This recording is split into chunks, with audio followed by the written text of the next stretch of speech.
Bab 316. Itu bahkan tidak masuk akal. Kita tidak memiliki jiwa binatang suci darah dari Suaka Dewa kedua, bahkan jika kita melakukannya, mustahil kita menukar mereka dengan sesuatu di Suaka Dewa pertama, kata Ma Mingjun dengan alisnya rajutan. Jiwa binatang suci darah di Suaka Dewa kedua jauh lebih sulit didapat daripada yang ada di Suaka Dewa pertama, dan karenanya jauh lebih berharga. Namun, orang yang belum dievolusikan tidak dapat menerima jiwa binatang buas dari Suaka Dewa kedua. Jika Hansen akan membeli jiwa binatang buas dari Suaka Dewa kedua untuk ibunya, ibunya harus menerima jiwa binatang buas dari pihak lain secara langsung. Jika tidak, jiwa binatang primitif dari Suaka Dewa kedua akan dengan mudah mengalahkan jiwa binatang paling suci darah dari Suaka Dewa pertama. Karena jiwa-jiwa binatang buas dari fase yang lebih tinggi tidak bisa masuk ke tingkat yang lebih rendah, jiwa-jiwa binatang suci darah dari Suaka Dewa pertama masih sangat berharga. Namun, menggunakan jiwa binatang suci darah dari First God Sanctuary untuk ditukar dengan satu di Second God Sanctuary masih menjadi pertanyaan. Lupakan saja kalau begitu. Hansen sangat santai tentang kesepakatan itu. Karena Ma Mingjun berasal dari Glory Gang, sangat mungkin gengnya seperti Steel Armor Gang dan memiliki afiliasi militer, yang merupakan satu-satunya alasan bahwa Hansen bahkan mempertimbangkan kesepakatan dengan mereka. Ma Mingjun dan Su Xin Mei saling berbisik, dan kemudian Su Xin Mei berkata kepada Hansen yang sudah meletakkan serigala perak di punggungnya, "Siapa namamu? Apakah kamu dari Steel Armor Shelter?" "Ya," jawab Hansen dan cepat-cepat meninggalkan Pulau Misteri dengan tubuh serigala perak. Su Xin Mei berkata, "Haruskah kita membiarkannya pergi begitu saja? Kita telah bertarung dengan makhluk darah suci ini sejak lama, dan dia pada dasarnya mengambil keuntungan dari kita." Ma Mingjun menggelengkan kepalanya dan berkata, "Orang ini menggunakan keterampilan rahasia Ares Martial Hall. Tidak banyak siswa yang bisa menggunakan keterampilan itu. Dia harus menjadi orang yang sangat penting di aula bela diri." Setelah Hansen kembali ke tanah, dia memanggil Meout dan meletakkan tubuh tornado serigala di punggungnya. Mereka melakukan perjalanan jauh untuk menemukan danau yang bersih dan Hansen membuat barbeque dari serigala. Tornado Wolf sama ukurannya dengan seekor banteng. Hansen tidak bisa menyelesaikannya sendiri, jadi dia memanggil malaikat suci untuk bergabung dengannya. Lagi pula itu terlalu berat baginya untuk bepergian. Malaikat suci telah berada dalam suasana hati yang hebat selama 2 hari ini saat dia diberi makan terlebih dahulu Mushu dan kemudian serigala tornado. Dia menjadi sangat bersemangat sehingga matanya berbinar. Serigala tornado memiliki lebih banyak daging daripada Mushu. Bahkan dengan makannya yang mengejutkan, malaikat suci tidak bisa menyelesaikannya dalam waktu singkat. Butuh Hansen dan 3 hari untuk menyelesaikan seluruh Tornado Wolf. Adapun tulang dan organ dalam, Hansen memberi mereka semua kepada Raja Cacing. Raja Cacing sangat gembira, itu tidak pernah diberi makan daging suci darah sebelumnya, dan senang mencicipi beberapa tulang dan usus. Hansen mendapatkan poin geno suci lainnya dari serigala tornado dan sekarang memiliki 80 poin geno suci. Segera, mereka telah melakukan perjalanan melintasi rawa gelap. Hansen membuat api pada waktu makan dan memutuskan untuk memanaskan beberapa daging mushu yang dia pelihara. Karena jumlahnya tidak banyak, dia tidak memanggil kedua hewan peliharaan itu. Saat dia mulai makan, dia melihat 2 orang tiba di tunggangan mereka, yang ternyata adalah Ma Mingjun dan Su Xin Mei. Hansen tidak terkejut. Dia selalu memasak hari ini dan itu wajar bagi mereka untuk menyusulnya. Ma Mingjun dan Su Xin Mei terkejut melihat Hansen. Karena Hansen berada di shelter armor baja, mereka tidak mengerti mengapa dia akan bepergian ke Glory Shelter. "Kebetulan sekali. Senang bertemu denganmu lagi. Bisakah kita menggunakan api untuk memasak?" tanya Ma Mingjun. "Bantu dirimu sendiri." Hansen tidak keberatan dan terus makan barbeque. Ma Mingjun dan Su Xin Mei memandang Hansen, bingung. Mudah untuk mengatakan bahwa daging yang dimakan Hansen tidak datang dari serigala perak. Di sebelah Hansen, tidak ada paket besar juga, yang aneh. Serigala perak itu sebesar banteng. Hanya beberapa hari sejak mereka berpisah, jadi akan luar biasa jika Hansen bisa menghabiskan 1/5 dari daging, apalagi seluruh serigala. Namun, yang mengejutkan mereka, serigala perak telah menghilang. "Aku adalah kepala geng Glory, Ma Mingjun, ini pacarku Su Xin Mei. Bagaimana kami memanggilmu?" Ketika Ma Mingjun mulai memasak, ia mulai melakukan pembicaraan kecil dengan Hansen. "Hansen, bukan siapa-siapa di shelter armor baja," jawab Hansen santai. Ma Mingjun tidak tahu banyak tentang penampungan armor baja. Dia berpikir tentang apa yang dia ketahui dan berkata, dolar dari Steel Armor Shelter adalah sosok yang mengesankan. Sangat disayangkan bahwa satu-satunya yang berpartisipasi dalam satu kontes untuk terpilih dan bahkan tidak bersaing di babak terakhir. "Apakah Anda mengenalnya?" "Semua orang mengenalnya di Steel Armor Shelter. Namun, dia tidak mengenal saya," kata Hansen sambil tersenyum. "Kemana perginya serigala perak itu? Kamu tidak bisa menyelesaikannya dalam 2 hari ini, kan?" Setelah mengobrol sebentar, Ma Mingjun menyuarakan keraguannya. "Aku memberinya makan untuk petku," kata Hansen acuh tak acuh. "Ahem." Ma Mingjun tersedak air yang baru saja diminumnya. Ini adalah pertama kalinya baginya mendengar seseorang akan memberi makan daging darah suci kepada hewan peliharaan. Su Xin Mei memandang Hansen dengan ragu dan bertanya, "Kamu memberi makan daging suci ke hewan peliharaanmu?" Apa yang salah dengan itu? Tanya Han Sen. Ma Mingjun dengan cepat berkata, karena saudara Han akan menggunakan pertemuan darah suci pada hewan peliharaannya, hewan peliharaan ini pasti luar biasa. Bisakah kita mendapat kehormatan untuk melihatnya? Ma Mingjun dan Su Xin Mei tidak percaya seseorang akan melakukan hal seperti itu. Namun, serigala perak menghilang, dan mustahil bagi Sen Sen untuk menyelesaikannya sendiri. Tampaknya memberi makan hewan peliharaannya adalah penjelasan yang masuk akal. Namun, betapa pastinya hewan peliharaan seseorang yang mau memberinya makan daging darah suci. Bahkan jika Ma Mingjun memiliki hewan peliharaan darah suci, dia tidak akan membiarkan daging darah suci untuk memberinya makan. Ini hanya hewan peliharaan, tidak ada yang istimewa tentang itu, kata Han Sen, tersenyum. Kami sangat ingin tahu hewan peliharaan macam apa yang pantas mendapatkan daging suci darah. Su Xin Mei masih tidak percaya bahwa Han Sen benar-benar melakukannya. Tidak apa-apa, tapi hewan peliharaan saya memiliki biaya penampilan jiwa binatang hutan. Jika Anda mampu membelinya, saya bisa menunjukkannya kepada Anda seperti yang Anda inginkan, kata Han Sen dengan arogan. Bab 317. Su Xin Mei menganggap gagasan tentang biaya penampilan itu konyol, tetapi melihat tatapan sombong Han Sen, dia menjadi marah dan berkata, jiwa binatang buas yang mutan. Diberi makan daging darah suci. Su Xin Mei mentransfer jiwa binatang mutan ke Han Sen, yang tidak ada artinya baginya. Melihat senjata mutan dipindahkan ke dirinya sendiri, Han Sen tersenyum. Karena mereka bersedia membayar, saya akan menunjukkannya kepada mereka. Han Sen memanggil Raja Cacing Batu Emas, yang tubuhnya besar muncul di padang rumput, tampak seperti kendaraan lapis baja emas. Ma Mingjun dan Su Xin Mei keduanya terkejut. Mereka belum pernah melihat hewan peliharaan sebesar ini sebelumnya. Saudara Han, sudahkah hewan peliharaanmu berubah? Itu pasti hewan peliharaan yang suci darah, kata Ma Mingjun terkejut. Memang hewan peliharaan darah suci. Tapi itu belum berubah, kata Han Sen pelan. Su Xin Mei tetap diam, sementara Ma Mingjun memiliki perasaan yang kompleks. Melihat Raja Cacing Batu Emas, teka-teki itu terpecahkan. Namun, fakta bahwa Han Sen akan memberi makan daging kesayangannya menggetarkan mereka. Han Sen adalah satu-satunya orang yang mereka lihat yang memberi makan hewan peliharaannya dengan daging darah suci. Saudara Han, apakah Anda akan pergi ke tempat perlindungan baja armor? Ma Mingjun memulai pembicaraan lagi. Aku mendengar orang melihat kura-kura darah suci beberapa waktu lalu dan ingin melihatnya. Han Sen tidak menyembunyikan fakta. Jadi kamu datang untuk kura-kura darah suci. Itu mudah. Itu telah memasuki pegunungan Koper, yang kita kenal. Bagaimana kalau kita membimbing jalanmu? Usul Ma Mingjun, tersenyum.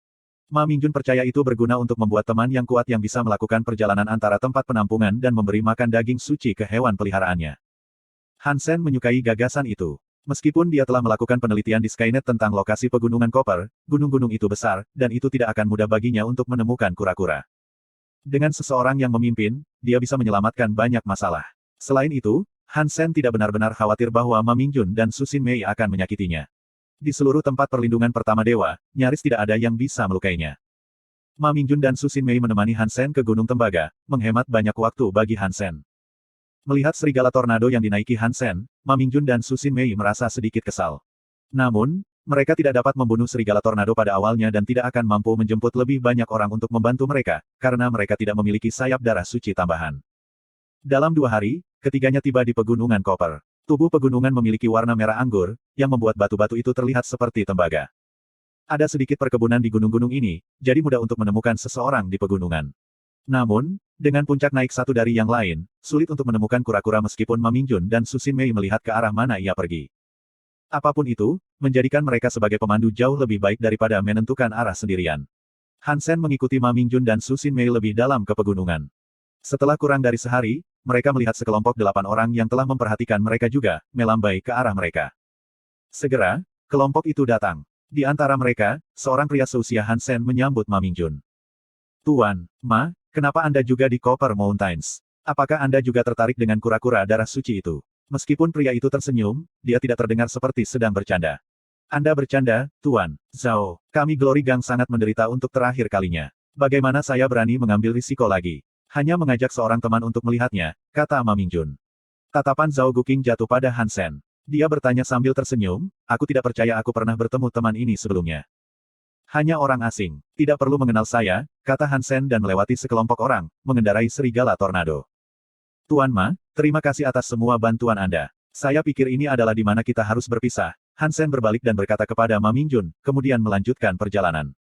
Siapapun dapat mengatakan bahwa Zhao Guqing jelas memiliki minat besar pada kura-kura darah suci. Karena Han Sen juga datang untuk kura-kura, mereka adalah pesaing dan Han Sen tidak ingin membuang waktu untuk pembicaraan kecil. Bagi Hansen, waktunya sangat berharga, dan Zhao Guqing bahkan tidak pantas menjadi lawannya.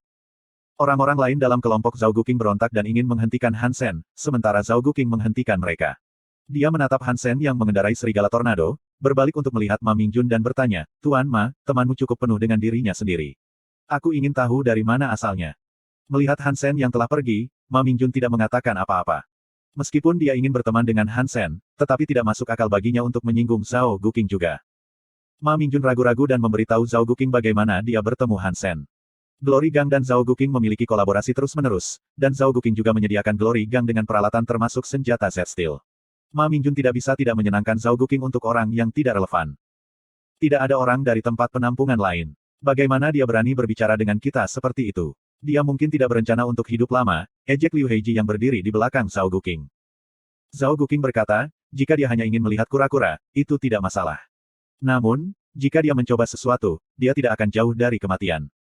Setelah menanyakan tentang detail situasi Hansen, Zhao Guqing bernasib baik ke Ma Mingjun dan terus mencari kura-kura darah suci. Apakah mereka benar-benar berusaha membunuh Hansen? Tanya Susin Mei dengan alisnya rajutan. Kamu kenal mereka dengan baik. Mereka adalah sekelompok penjahat yang membuat kekayaan mereka melalui penyelundupan. Jika Hansen mengetahuinya lebih awal, mungkin dia bisa hidup. Kalau tidak, sulit untuk mengatakannya, kata Ma Mingjun dengan senyum masam. Ma Mingjun tahu bahwa Hansen bertempur dengan baik, tetapi kelompok orang itu kejam dan memiliki jumlah geno poin yang tinggi. Bahkan jika Hansen sudah memaksimalkan poin genonya yang sakral, dia mungkin masih dikalahkan oleh kelompok ini. Bab 318. Ada berbagai makhluk di Copper Mountains, sementara Hansen tidak berminat untuk berburu. Sebagian besar makhluk itu adalah makhluk biasa dan primitif.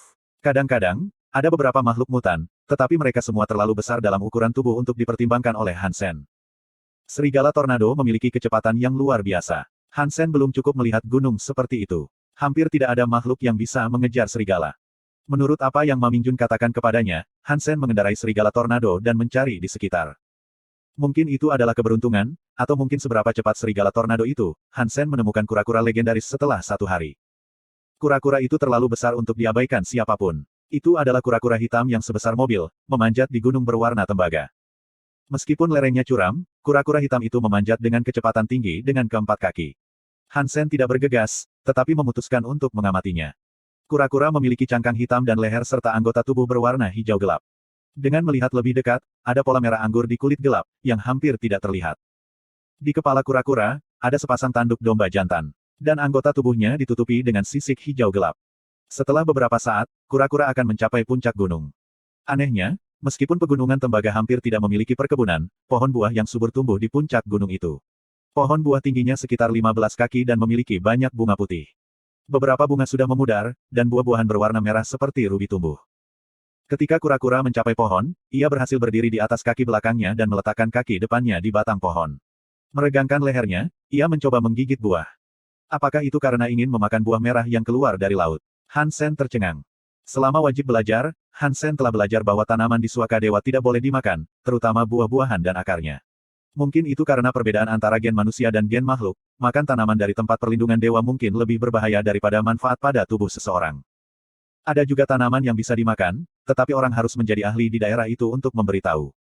Di era ini, hampir tidak ada orang yang mau mencoba tanaman itu sendiri. Karena pengujian ilmiah tidak berhasil di tempat perlindungan dewa, biasanya tidak ada yang akan memakan tanaman di tempat perlindungan dewa. Terakhir kali ketika Suruyan dan orang-orang dari Green Shelter terjebak di Pulau Winden, mereka telah mencoba banyak kali sebelum menemukan tanaman dan jamur yang dapat dimakan. Kura-kura bisa memakan buah-buahan ini, tetapi itu tidak berarti buah-buah itu aman untuk manusia. Kura-kura itu melahap pergi, kadang-kadang menelan daun dan bunga putih bersama dengan buah-buahan. Segera, semua buah hilang. Kura-kura itu memukul mulutnya, tampak seperti menginginkan lebih. Kemudian berbelok perlahan dan menuruni gunung. Saat Hansen masih memutuskan apakah dia harus menguji apakah kura-kura itu makhluk super, dia tiba-tiba mendengar suara detak dari jauh. Hansen berbalik dan melihat Zhao Guqing memimpin kelompoknya ke arah ini. Melihat Hansen dan kura-kura, wajah Zhao Guqing menjadi muram. Sekelompok orang naik ke Hansen dan mengurungnya. Duduk di punggung harimau raksasa, Zhao Guqing berkata dengan dingin pada Hansen, apakah kamu ingin hidup atau mati? Bagaimana jika aku ingin mati? Dan bagaimana jika aku ingin hidup? Tanya Hansen dengan tenang. Mudah bagimu untuk mati. Kami bisa membunuhmu di sini, kata Zhao Guqing dan mengejek. Jika kamu ingin hidup, kamu harus membiarkan kami mengunci kamu dan menendang kamu keluar dari pegunungan tembaga. Hansen bahkan tidak kesal, karena orang-orang ini tidak pantas menerima emosinya. Dia memandang Zhao Guqing dan tersenyum, tidakkah kamu pikir kamu tidak berterima kasih kepada seseorang yang telah melakukan kebaikan padamu? Wah, apa yang kamu bicarakan? Kapan kamu pernah melakukan sesuatu untuk kami? Jika kamu mau, kamu bisa mencoba menjilati sepatu kami, Liu Heiji berseru, menunjuk Han Sen.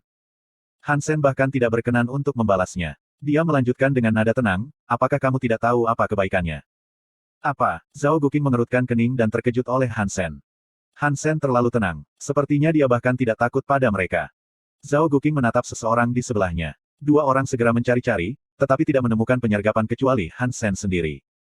Han Sen menghela nafas dan berkata, bantuannya adalah untuk tidak membunuhmu. Aku belum membunuhmu, yang merupakan bantuan besar. Alih-alih mempertimbangkan bagaimana membalas saya, Anda mencoba untuk menyakiti saya. Jika Anda tidak bersyukur, apakah kamu? Sialan, sekelompok orang mengamuk dan melemparkan diri ke Han Sen dengan senjata panjang di tangan mereka. Meskipun Zhao Guqing tetap skeptis, memang tidak ada seorang pun selain Han Sen sendiri. Tanpa berpikir lebih jauh, Zhao Guqing memanggil tombak dan menikamnya pada Han Sen. Melihat senjata datang padanya, Han Sen meraih ke belakang dan mengambil tombak berputar dari tasnya. Dengan sapuan, tombak menjentikkan semua senjata yang masuk, menghancurkan yang lebih lemah dari darah suci. Meskipun senjata Zhao Guqing dan Liu Heiji tidak rusak, mereka hampir tidak bisa memegang senjata mereka, karena tangan mereka mati rasa dan berdarah. Semua orang tercengang, tidak bisa percaya bahwa orang itu bisa menangkis mereka semua hanya dengan tombak. Mengenai sosok yang duduk di atas serigala perak, mereka semua ketakutan. Han Sen tidak berminat untuk menghargai penampilan mereka. Dia dengan cepat menusuk tombak berputar pada satu orang di antara mereka. Bab 319. Orang itu dengan cepat memanggil perisai baja berat, mengangkatnya ke tombak Han Sen. Perisai adalah musuh terbesar tombak. Dan perisai ini sangat besar dan berat. Bahkan senjata darah suci tidak bisa menembusnya. Orang itu memiliki pandangan jahat di matanya. Rupanya, dia ingin menggunakan perisai untuk menghancurkan tombak Han Sen. Han Sen tersenyum dan tidak berhenti. Tombaknya menyentuh perisai baja. Orang itu senang pada awalnya, tetapi tiba-tiba merasakan kekuatan yang tak terbayangkan. Retak. Tombak panjang itu seperti kepala bor, menembus perisai baja dengan kekuatan pemintalan yang kuat dan didorong melalui dada seseorang. Orang itu menatap ke bawah dengan tidak percaya pada kepala tombak merah di depan dadanya. Sisanya hampir mati ketakutan. Mereka tahu bahwa perisai itu adalah jiwa binatang mutan peringkat teratas yang bahkan senjata darah suci hanya bisa meninggalkan bekas yang dalam di sana.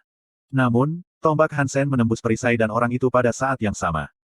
Tanpa jeda, tombak Han Sen meninggalkan dada orang itu dan menunjuk ke orang lain. Si kecil, lari. Zhao Guqing berseru pada pria itu dan mengangkat tombaknya pada Han Sen, mencoba mengalihkan perhatian Han Sen dan menyelamatkan pria itu. Liu Heiji berteriak dan memotong kapaknya ke Han Sen. Sisanya juga memanggil senjata mereka dan menyerang Han Sen.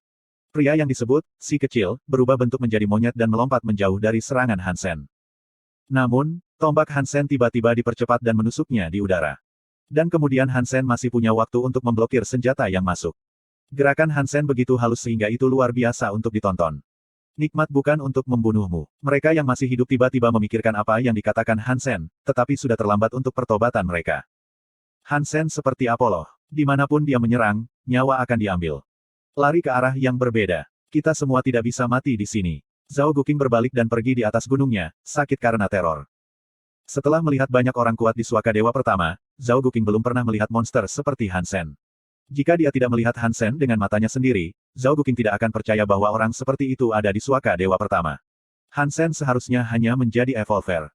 Zhao Guqing sangat menyesali keputusannya untuk memprovokasi Han Sen. Namun, yang bisa ia lakukan pada saat ini adalah mencoba lari.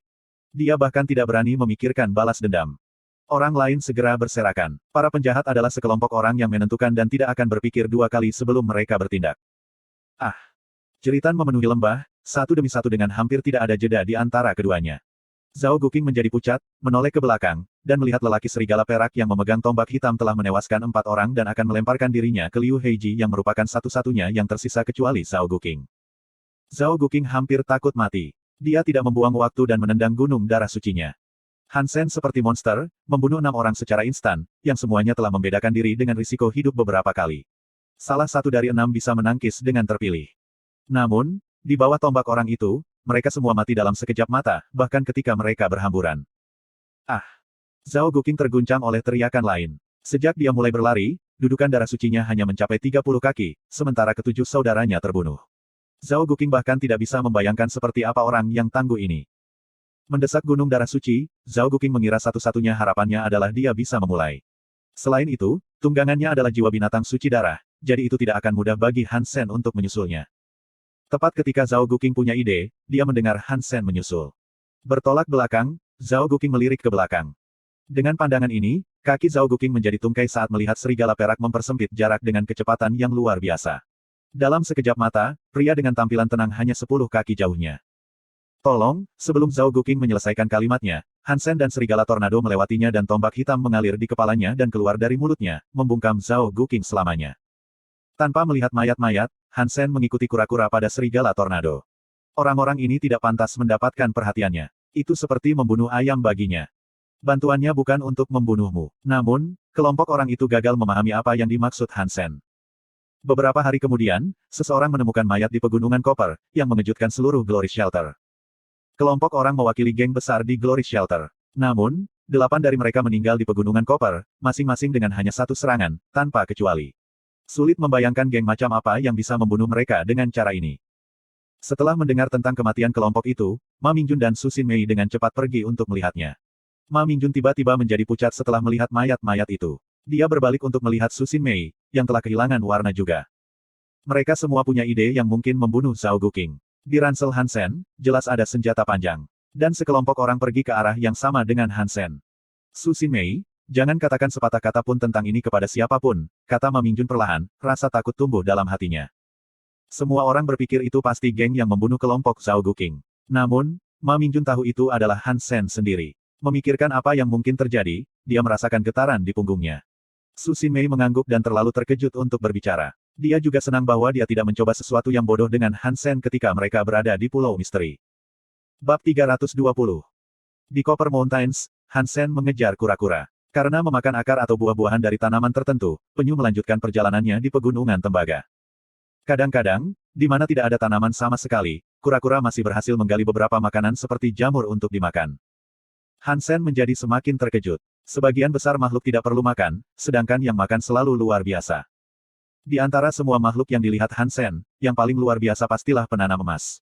Dan yang kedua adalah kura-kura. Di satu sisi, kura-kura itu bahkan lebih aneh. Growler emas hanya akan memakan makhluk dari spesies lain. Namun, kura-kura akan menemukan tanaman untuk dimakan di pegunungan, dan itu jelas selektif tentang apa yang harus dimakan. Mengikuti kura-kura ke lembah, Han Sen memutuskan sudah waktunya untuk menguji apakah kura-kura itu makhluk super. Hanya ada satu jalan ke lembah.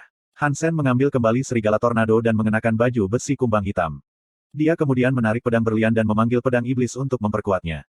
Han Sen juga memanggil letnan api, yang melayang di sebelah Han Sen dan menambahkan warna merah ke semua jiwa binatang buas Han Sen. Membentuk berubah menjadi pembunuh berdarah, Han Sen menggunakan mantra sesat dan mengubah hatinya menjadi mesin yang kuat, memompa darah dengan cepat dan ganas. Ini adalah yang terbaik yang bisa dilakukan Han Sen pada saat ini. Menghadapi kura-kura yang mungkin makhluk super, Han Sen tidak berani mengendur sedikitpun. Bahkan penanam emas yang baru lahir bisa melawannya, apalagi makhluk super dewasa. Memegang pedangnya dengan kedua tangan, Han Sen bergegas ke kura-kura. Penyu itu waspada dan sudah lama memperhatikan Han Sen. Tiba-tiba berbalik kepadanya, dengan mata zamrud seperti tertuju padanya. Mengaum, Han Sen membuat tebasan dengan pedang berlian dalam kecepatan yang luar biasa.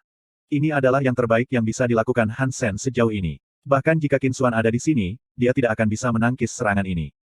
Namun, di tengah-tengah serangan Han Sen, kura-kura itu tiba-tiba menjulurkan lehernya seperti naga meninggalkan sarangnya.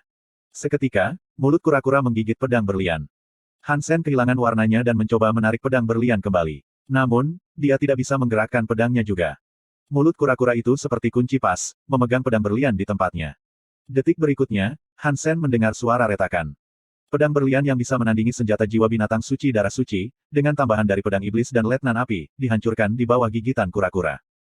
Yang mengejutkan Han Sen, kura-kura itu mulai mengunyah pedang yang patah dan menelannya. Makhluk super. Ini benar-benar makhluk super, Han Sen kaget dan dengan cepat berbalik untuk berlari. Makhluk ini F asterisk tanda pagar King memperlakukan perlengkapan darah suci seperti permen. Bagaimana Han Sen bisa mengalahkan itu? Kura-kura itu tiba-tiba menggerakkan keempat kakinya seolah-olah sedang menginjak roda, berlari ke arah Han Sen dengan ganas. Kecepatannya bahkan lebih cepat daripada serigala tornado. Sialan, siapa bilang kura-kura itu lambat? Melihat kura-kura itu hampir di belakangnya, Han Sen percaya jika kura-kura itu akan menggigit lagi, Han Sen tidak bisa mengelak bahkan dengan spartikel. Han Sen melemparkan pedang berlian yang tersisa ke kura-kura, membentangkan sayapnya, dan dengan cepat terbang ke langit. Kura-kura itu dengan cepat menangkap pedang patah yang masuk dengan mulutnya, mengunyahnya, dan kemudian menelan potongan-potongan itu. Mengenai Hansen yang telah terbang selama beberapa menit, kura-kura kemudian perlahan-lahan kembali ke lembah untuk mencari makanan. Terbang di langit, Hansen lega melihat kura-kura itu pergi. Kemudian dia menemukan bahwa dia dipenuhi keringat dingin. Untungnya, kura-kura menggigit pedang intan alih-alih tubuhnya pertama kali, jika tidak ia akan hancur berkeping-keping bahkan dengan armor darah sucinya. Ini benar-benar makhluk super, Hansen memperhatikan kura-kura di langit dengan perasaan yang rumit. Tidak masalah bahwa dia telah kehilangan pedang berlian. Namun, Hansen tidak melihat harapan setelah menyaksikan kekuatan dan kecepatan kura-kura itu. Makhluk super seperti kura-kura jauh lebih kuat dari bayi Golden Growler. Orang-orang dari Glory Shelter mengatakan kura-kura itu tidak terlalu cepat. Hansen percaya itu karena kura-kura bahkan tidak repot-repot mengejar orang-orang itu. Sepertinya kekuatanku tidak cukup untuk membunuh makhluk super saat ini. Bahkan jika aku menggunakan serangan diam-diam, tanpa kekuatan yang cukup untuk menembus tubuhnya, itu masih akan sia-sia. Ada api yang membakar di mata Hansen. Meskipun dia tidak dapat membunuh kura-kura itu, dia mengkonfirmasi bahwa itu adalah makhluk super dan mengetahui seberapa kuat itu. Karena Hansen sudah mengakui kekuatannya, apa yang tersisa untuk dilakukan adalah mencari cara untuk membunuhnya. Hansen sekarang tahu bahwa kecuali dia memiliki baju besi jiwa buas yang super, pertahanan apapun tidak berguna di depan kura-kura. Dua syarat harus dipenuhi jika dia ingin membunuh kura-kura. Pertama, dia harus bisa menggunakan gerak kaki yang memungkinkannya menghindari gigitan yang hebat. Kedua, dia harus memiliki kekuatan yang cukup untuk menggerakkan senjata melalui tubuhnya. Karena Hansen tidak memiliki senjata jiwa binatang buas yang super, Hansen harus fokus pada peningkatan kekuatannya sendiri. Kalau tidak, tidak mungkin baginya untuk menembus tubuh kura-kura, bahkan bagian terlemah, leher. Sedangkan untuk gerak kaki, meskipun Sparticle cukup cepat, itu jauh lebih lambat daripada gigitan kura-kura. Bab 321, Overlord. Hansen teringat kembali pada gigitan kura-kura, yang sangat cepat sehingga tidak percaya. Dengan kecepatan Hansen saat ini, tidak mungkin dia bisa menghindari gigitan seperti itu. Dia tahu itu tanpa berusaha. Selama dia berada dalam jangkauan serangan kura-kura, dia pasti akan terbunuh. Aku perlu menjadi lebih cepat dan lebih kuat, Hansen merenungkan bagaimana ia harus mencapai dua tujuan itu. Bitah mantra dapat meningkatkan kekuatan dan kecepatannya, tetapi Hansen belum menyelesaikan umur panjang fase ketiga. Karena itu, ia harus mencari jalan lain. Sparticle keluar dari pertanyaan. Dia harus menggunakan gerak kaki yang lebih cepat. Setidaknya gerak kaki harus memungkinkannya menghindari gigitan kura-kura, jika tidak kekuatan yang lebih kuat tidak berarti apa-apa. Dia harus bertahan hidup dulu. Hansen tidak kembali ke Steel Armor Shelter. Menyembunyikan tombak berputar dan belati kerangka di sebuah gua terpencil, dia teleport kembali ke Black Hawk dari Glory Shelter. Roda gigi bukanlah jiwa binatang buas dan tidak bisa dibawa keluar dari tempat perlindungan dewa. Sama sekali tidak ada jalan lain. Setelah kembali ke sekolah, Hansen login di platform pasukan khusus online. Saat ini, Hansen memiliki lebih dari 100 poin sebagai kepala pasukan khusus, jadi seharusnya mudah baginya untuk membeli beberapa Hyper Seni Geno S-Class. Hansen perlahan-lahan menelusuri semua Hyper Geno Arts S-Class yang tersedia, ingin menemukan beberapa yang akan membantu untuk meningkatkan kekuatan dan kecepatannya. Namun, sulit menemukan gerak kaki yang lebih cepat daripada Sparticle. Lagi pula, Sparticle sudah merupakan langkah kaki terbaik. Meskipun ada banyak teknik di panorama, mereka semua keterampilan mendasar dan tidak dapat meningkatkan kemampuan tertentu secara signifikan. Panorama fokus pada peningkatan kebugaran seseorang secara lambat dan jangka panjang. Peningkatan yang signifikan dalam waktu singkat harus lebih seperti mantra kesesatan. Hansen melihat langkah kaki S-Class yang tersedia dan tidak menemukan satu pun langkah yang dapat melampaui Sparticle. Namun, Hansen tidak menyerah tetapi terus mencarinya. Dia memutuskan bahwa dia akan meminta bantuan Bai Yishan jika dia tidak dapat menemukannya. Yang mengejutkan Hansen, setelah memeriksa gerak kaki sepanjang sore, ia menemukan seni super geno yang disebut Overload yang memberinya beberapa harapan.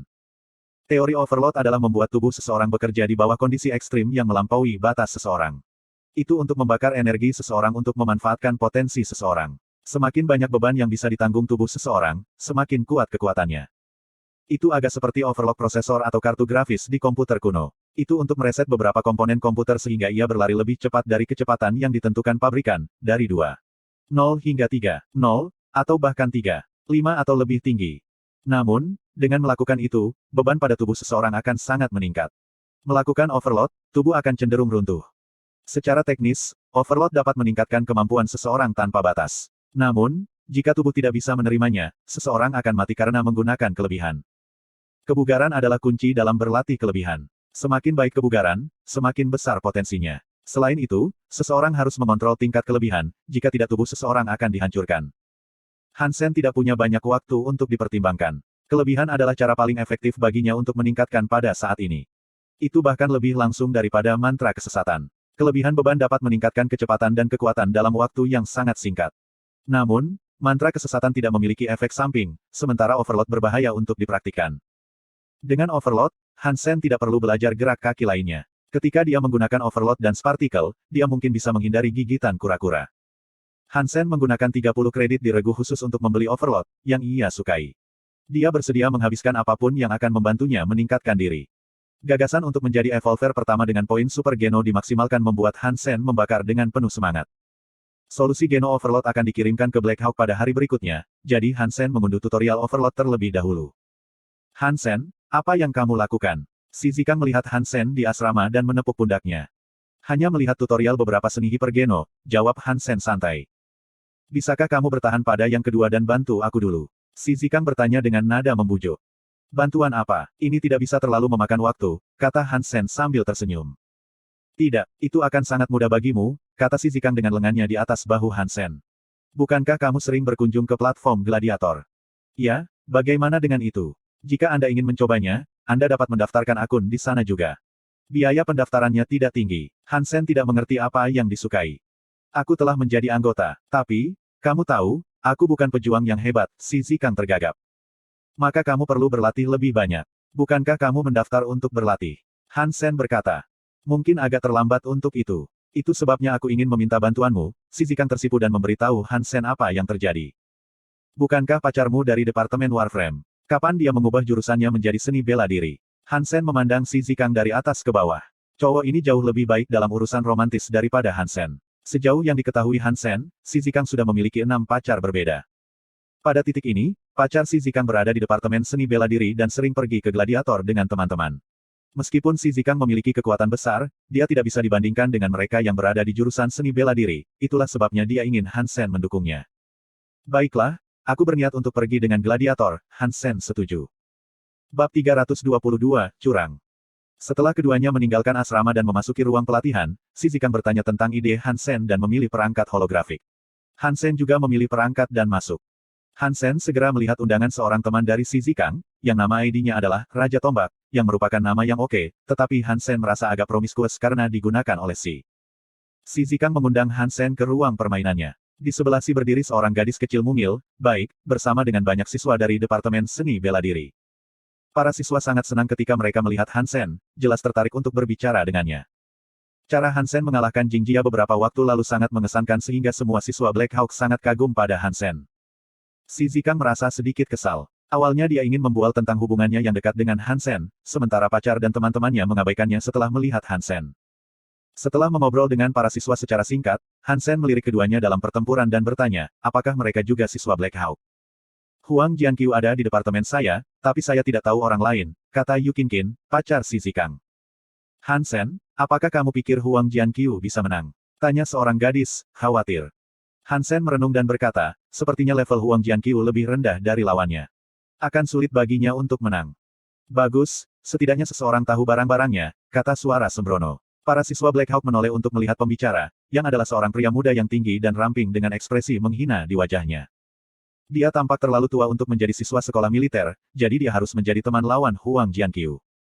Hansen memandang orang itu, tidak repot-repot berbicara, dan terus menonton pertempuran. Hasilnya adalah seperti yang diprediksi Hansen. Huang Jianqiu kalah dalam pertempuran dan kembali ke tribun dengan senyum masam, maaf. Kemenangan dan kekalahan berjalan beriringan. Anda bisa menang lain kali, teman-teman Huang Jianqiu mencoba menghiburnya. Lawan Huang Jianqiu menertawakan, tampaknya siswa sekolah militer tidak jauh berbeda dari orang biasa seperti kami. Kami pikir Anda lebih kuat dari ini, mengingat Anda berasal dari lembaga terkenal. Kata-kata ini membuat para siswa gelisah. Yang demam bahkan mengirimnya mengundang untuk bertarung. Hebat, kebetulan aku punya waktu sebentar untuk memberimu pelajaran, dan menunjukkan kepadamu bahwa yang disebut elit itu bukan apa-apa, kata lawan Huang Jianqiu dengan arogan dan menerima undangan. Para siswa Black Hawk menyemangati teman sekolah mereka, sementara pemuda jangkung dan ramping itu mencibir, seorang pejuang yang buruk adalah seorang pejuang yang buruk, tidak peduli seberapa keras Anda bersorak. Ia tetap akan kalah. Masih sulit untuk mengatakan siapa yang akan kalah, Yu Qinqin berkata. Haha, aku bilang kamu akan kalah, jadi kamu akan, tidak peduli yang mana dari kamu yang datang. Pemuda itu tertawa dengan brutal. Meskipun siswa Black Hawk ingin berbicara kembali, teman mereka sudah dirugikan, oleh karena itu mereka tidak memiliki alasan untuk membalas. Segera, para siswa kalah dan kembali ke tribun dengan kepala tertunduk. Laki-laki muda jangkung dan ramping itu menyipit ke arah Yu Qinqin dan berkata, gadis kecil, benarkah aku? Aku berkata kamu akan kalah, jadi kamu akan kalah. Kamu pikir kamu seseorang setelah diterima oleh sekolah militer, tetapi kenyataannya, kamu hanya sekelompok anak-anak bodoh. Ini dia, tidak ada yang cocok denganku di sini. Aku seharusnya berhenti bermain. Pria yang memenangkan pertarungan tampak bosan. Melihat wajah mereka yang penuh kebencian, para siswa Black Hawk ingin menantang mereka lagi. Biarkan aku melakukannya, Hansen tiba-tiba menghentikan tantangan mereka dan berkata dengan tenang. Dia kemudian mengirim undangan ke pemenang babak terakhir. Hansen tidak membiarkan teman-teman sekolahnya terus menantang mereka berdua, karena dia melihat dengan jelas bahwa para siswa tidak dapat menang. Bukan untuk mengatakan bahwa para siswa Black Hawk tidak baik, tetapi kedua pemuda itu selingkuh. Di Gladiator, seseorang dapat memilih untuk masuk ke bagian yang belum dievolusikan dan bagian yang berevolusi terlepas dari status seseorang. Biasanya, para evolver tidak tertarik memasuki bagian yang belum teratasi. Namun, ada beberapa pengecualian, seperti dua pemuda ini. Mereka bukan siapa-siapa di antara evolver dan pada dasarnya akan kalah dari siapapun. Namun, mereka berpura-pura menjadi yang belum terselesaikan dan mencoba untuk mendapatkan kepercayaan dari kemenangan tidak adil mereka terhadap yang tidak terevolusi. Sebagian besar evolver tidak akan berkeberatan untuk membungkuk begitu rendah, tetapi keduanya puas dengan hal itu, seolah-olah mereka telah menjadi tuan sejati. Meskipun mereka berada di bagian bawah di bagian evolver, mereka mungkin telah memaksimalkan poin gen mutan mereka sebelum mereka berevolusi. Dengan demikian, bagi orang yang belum diatasi, mereka hampir tak terkalahkan. Tidak peduli seberapa bagus para siswa, mereka tidak bisa mengalahkan evolver pada tahap ini, itulah sebabnya Hansen menghentikan mereka. Kalau tidak, kedua sampah itu akan lebih gembira. Awalnya, Hansen tidak akan repot-repot berurusan dengan jenis evolusi lemah ini. Namun, dia tidak akan berdiri dan melihat teman-teman sekolahnya diganggu seperti ini. Pria muda itu mengklik ya dan memasuki permainan dengan Hansen. Lanjutkan, jenius. Lanjutkan, semua siswa bersorak untuk Hansen. Jenius, pantatku. Masing-masing dari kalian adalah sampah di depan kita, kata pria jangkung dan ramping itu dengan sok. Dia tidak percaya bahwa murid-murid sekolah militer yang tidak dievolusikan ini dapat mengalahkan mereka. Bagaimanapun, mereka adalah evolver. Paling tidak yang bisa mereka lakukan adalah menggertak beberapa siswa sekolah militer. Dan dia bahkan kurang memikirkan kejeniusan yang mereka sebutkan. Akan bagus untuk menjadi contoh dari kejeniusan ini. Saat penghitungan berakhir, Hansen dan lawannya memasuki arena. Pria itu berpura-pura menjadi tuan dan melengkungkan jarinya pada Hansen. Ayo, gunakan semua yang kamu punya. Jangan bilang aku tidak pernah memberimu kesempatan. Bab 323, Undangan dari Ratu. Terima kasih atas kesempatannya, Hansen tersenyum dan melemparkan pukulan ke pemuda itu. Pria muda itu melihat tinju Hansen, melengkungkan bibirnya, tersenyum menghina, dan membalas serangan Hansen dengan tinjunya. Dengan tingkat kebugarannya sebagai seorang evolver, dia jauh lebih kuat daripada orang normal yang tidak terpecahkan. Dia bisa menggertak lawan-lawannya karena dia ingin menggunakan keunggulannya dalam kebugaran, kepuasan yang membuatnya bertahan di bagian yang belum teratasi. Selama mereka tidak menggunakan seni hipergeno yang hanya bisa dipraktikkan oleh evolver, tidak ada cara bagi siapapun untuk mengatakan bahwa mereka adalah evolver. Orang-orang hanya akan berpikir bahwa mereka adalah orang-orang kuat yang belum teratasi. Melihat kedua tinju itu akan berbenturan, pemuda itu bahkan lebih bersemangat. Tinju melawan tinju, ia bisa mematahkan semua tulang di jari-jari lawannya, dan kadang-kadang bahkan seluruh lengan. Saat kedua tinju itu akan menabrak, Hansen mengubah tinjunya menjadi cakar, memutar pergelangan tangan pemuda itu, dan melepaskannya. Lengan pria muda itu dipelintir ke belakang dan harus memalingkan punggungnya ke Hansen. Memutar lengannya, Hansen menendang pemuda di lubang lutut dan membuatnya berlutut. Dengan satu tangan dikendalikan oleh Hansen, pria muda itu bahkan tidak bisa berdiri, kalau tidak seluruh lengannya akan sia-sia. Sebagai seorang evolver, pemuda itu memang memiliki beberapa kemampuan luar biasa. Dia dengan cepat membalas dan mencoba untuk menyingkirkan tangan Hansen. Namun, Hansen telah meningkatkan keterampilan bergulatnya sangat sejak pertempurannya dengan Susu. Evolver dengan indeks kebugaran di atas 20 tidak sebanding dengan Hansen sama sekali. Hansen melepaskan lengan pemuda itu dan mengikuti pemuda itu. Menempatkan lengannya di leher pemuda itu, Hansen melemparkan lawannya ke udara dengan kepala rendah. Saat lawannya jatuh, tinju Hansen mengenai tubuh pemuda itu secepat kilat, dari wajah ke perut. Ketika pemuda itu akan menyentuh tanah, Hansen menendang dadanya dengan lutut, melemparkannya ke udara lagi. Menyapu ke atas dan ke bawah, kaki Hansen menjadi kabur, menendang pemuda itu seolah-olah dia adalah karung tinju. Sebelum pemuda itu mendarat, nilai kesehatannya terbakar. Tubuhnya meledak di udara, dan dia tersingkir. Temannya, lelaki jangkung dan langsing menjadi tercengang, tidak dapat percaya bahwa pemuda itu akan ditendang ke titik ledakan oleh seorang siswa sekolah militer. Meskipun para siswa tidak tahu bahwa mereka adalah evolver, dia tahu betul bahwa temannya itu tidak mungkin kalah. Para siswa mulai bersorak dan menyambut Hansen kembali ke tribun seolah-olah mereka menerima pahlawan. Hansen menatap pemuda jangkung dan langsing itu dan bertanya, apakah kamu juga ingin berkelahi denganku? Tidak perlu, tidak perlu, pria jangkung dan ramping itu menjadi pucat, dia bahkan tidak sebagus temannya. Karena temannya meledak, tentu saja dia tidak berani melawan Hansen sendiri. Kenapa? Bukankah kamu sangat menikmati permainan ini? Hansen berkata dengan tenang. Merasa gugup, lelaki jangkung dan langsing itu berseru, kami sedang tidak sehat hari ini. Tidak berarti kami tidak akan menang di waktu berikutnya. Apakah kamu akan menggunakan identitas evolvermu untuk bertarung di waktu berikutnya, atau yang belum teratasi? Hansen bertanya. Mendengar kata-kata Hansen, para siswa bingung. Hansen, maksudmu mereka adalah evolver? Si Zikang memandangi dua pemuda itu dengan tidak percaya. Kamu adalah evolver. Semua siswa marah pada mereka. Mengintimidasi orang lain menggunakan identitas palsu benar-benar hina. Siapa yang berevolusi? Jangan bicara omong kosong di sini, kedua pemuda itu tentu saja memilih untuk menyangkal menjadi evolver, kalau tidak mereka akan berada dalam masalah. Memang, kamu belum banyak berevolusi, kata Hansen santai. Keduanya tidak berbicara lagi dan memilih untuk meninggalkan gladiator. Hansen, apakah mereka berevolusi atau tidak? Para siswa bingung. Ketika saya pergi untuk mengamati di bagian evolver, saya telah melihat mereka sebelumnya. Tapi saya tidak begitu yakin apakah mereka benar-benar evolver. Hansen mengangkat bahu dan membuat alasan. Saya pikir mereka adalah evolver, tetapi tipe sampah. Kalau tidak, mereka tidak akan berpura-pura menjadi orang yang tidak terevolusikan untuk menggertak orang lain. Sampah. Tak tahu malu. Jenius, gerakanmu luar biasa, terutama tendangan terakhir. Kamu perlu mengajari kami ketika kamu punya waktu. Semua siswa terkesan oleh Hansen. Bahkan sampah berevolusi adalah evolver. Masih sulit bagi orang yang belum terkalahkan untuk dikalahkan mereka. Setelah bertarung dengan para siswa beberapa putaran dan memberi mereka beberapa saran, Hansen memasuki bagian evolver, karena ia bukan yang paling tidak tertarik pada lawan yang belum terevolusi. Secepat mungkin dia lakukan, dia menerima undangan untuk bertarung. Hansen mengira itu adalah orang-orang yang kalah darinya, tetapi terkejut oleh nama ide. Ide itu terlihat sangat familiar, tetapi bukan dua orang yang telah dia kalahkan sebelumnya. Itu adalah ide satu kata, Ratu. Hansen belum pernah melihat ide seperti itu, tapi dia ingat nama ini. Beberapa waktu yang lalu, Huang Fu Pincing pernah membawanya ke sebuah restoran bernama Queen Restaurant, yang merupakan milik Ares Martial Hall. Hansen melihat seorang evolver dengan nama panggilan Queen ada di restoran, yang menghancurkan lawan evolver untuk sementara waktu dengan keterampilan dan kekuatan yang luar biasa. Apakah ini ratu yang sama? Dengan sedikit keraguan, Hansen mengklik ya dan memasuki adegan pertempuran. Bab 324, Memerangi Ratu. Hansen berharap dia akan melihat ratu dari Ares Martial Hall lagi. Meskipun Hansen tahu dia tidak sebagus dia masih menantikan pertarungan mereka. Lagi pula, mereka berdua bertarung di komunitas virtual dan dia tidak akan terluka sambil menghargai keterampilan luar biasa wanita itu. Hansen telah melihat banyak evolusi yang mengesankan pada gladiator, dan beberapa dari mereka dapat mengalahkannya hanya dengan 2 atau 3 serangan. Namun, tidak peduli seberapa kuat mereka tidak membiarkannya terguncang seperti yang dilakukan Queen. Selama hitungan mundur, Hansen menatap ke arah yang berlawanan. Itu dia, melihat sosok tinggi itu, Hansen bersemangat. Meskipun dia berpakaian berbeda dari yang dia ingat dan menggunakan fungsi blur wajah platform, Hansen segera mengenalinya pada pandangan pertama. Ada beberapa orang di dunia yang dikenali oleh udara khusus mereka, alih-alih wajah atau bagian tubuh tertentu. Ratu adalah orang yang unik. Dia dingin, bangga, dan menyendiri, benar-benar acuh tak acuh terhadap segala sesuatu di dunia, seperti seorang ratu sejati. Itu bukan penyamaran atau hasil pelatihan, tetapi bukti kekuatan mentalnya.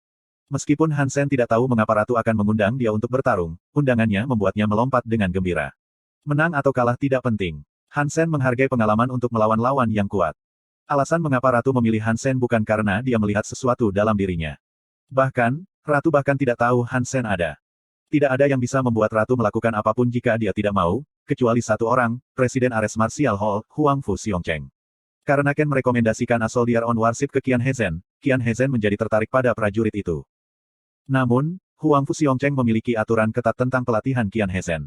Jika Qian bertarung dengan seorang siswa dari Ares Martial Hall, itu akan baik-baik saja. Tetapi jika dia mencari seseorang dari gladiator, dia harus mendapatkan persetujuan Huang Fu Xiongcheng sebelumnya. Setelah mendengar permintaan Qian Hezen, Huang Fu Xiongcheng tidak menghentikannya, tetapi meminta ratu untuk menentukan apakah Hansen memenuhi syarat untuk menjadi lawan Qian Hezen. Huang Fu Xiongcheng memiliki harapan tinggi untuk Qian Hezen, dan tidak ingin ada yang salah dalam pelatihannya. Huang Fu Xiongcheng tidak ingin lawan Qian Hezen terlalu kuat atau terlalu lemah. Dan jika lawan Qian Hezen tidak berada di jalan yang benar, itu mungkin mempengaruhi Qian juga. Huang Fu Xiongcheng tidak akan membiarkan itu terjadi dan mempercayai ratu untuk membuat keputusan apakah Hansen cocok untuk menjadi lawan Qian Hezen. Itu sebabnya ratu mengirim undangan ke Hansen. Queen sering berkunjung ke gladiator, jadi dia sesekali mengirim undangan ke Hansen untuk memeriksa apakah dia sedang online. Meskipun Hansen tidak tahu cerita di balik undangan itu, dia sangat berharap untuk bertarung dengan ratu. Setelah hitungan mundur berakhir, Hansen memasuki arena. Tanpa ragu-ragu, Hansen menggunakan mantra kesesatan untuk memperkuat fungsi jantung, darah, dan qi. Tingkat kebugarannya meningkat secara substansial. Tanpa sepatah kata pun, Hansen melemparkan pukulan pada ratu. Dia takut jika dia tidak melakukan pemogokan segera, dia mungkin tidak akan pernah memiliki kesempatan untuk melakukannya. Ratu jelas jauh lebih kuat dari kebanyakan makhluk super di First God Sanctuary. Oleh karena itu, pukulan Hansen hampir membawa semua kekuatannya, dan akan mengejutkan kebanyakan orang dengan keterampilan serangannya yang menyelinap. Awalnya, Hansen mengira ratu akan melawan balik dengan ganas, yang merupakan gayanya. Namun, ratu hanya menghindari pukulan Hansen dan tidak melawan. Hansen linglung. Tanpa banyak waktu untuk berpikir, dia melemparkan pukulan kedua. Menghadapi lawan seperti itu, akan ideal jika dia bisa bertahan lebih banyak putaran. Pukulan yang menghabiskan semua tenaganya hanya membuat Queen selangkah untuk menghindari. Keterampilannya tidak ada yang berhasil. Hansen memutuskan untuk menggunakan irama teratur kerangka itu. Dia merangkum irama Queen dan memukulnya ketika pertahanannya turun. Namun, dia tiba-tiba mengubah ritme dan membuat serangannya berakhir dengan sia-sia. Hansen belum pernah bertemu seorang lawan keseluruhan bisa mengubah ritme sendiri secepat ini, yang mengejutkannya. Tidak peduli sebagus apa dia berprasangka, dia harus mendasarkan ramalannya pada ritme lawannya. Ratu bisa mengubah ritme sesuai keinginannya, yang berarti tidak mungkin bagi Hansen untuk menentukan pola gerakannya. Prasangka apapun karenanya tidak ada gunanya. Meskipun Hansen terkejut, dia tetap tenang dan mencoba menggunakan semua metode yang dia tahu untuk menyerang ratu. Meskipun Hansen tidak tahu mengapa ratu tidak membalas sama sekali, dia senang bahwa dia memiliki kesempatan untuk berdebat dengan lawan di level ini. Biasanya, para evolver setingkatnya tidak akan menerima undangannya, tetapi kali ini, ratu bahkan mengiriminya undangan. Hansen tidak peduli dengan alasan mengapa dia tidak melawan, selama dia memiliki kesempatan untuk berlatih dengannya. Namun, tidak peduli keterampilan apa yang digunakan Hansen, dari serangan diam-diam ke keterampilan kerangka, dari 13 slash ke Bladestorm, tidak ada yang berhasil pada Queen. Dia bahkan tidak bisa menyentuh sudut pakaiannya.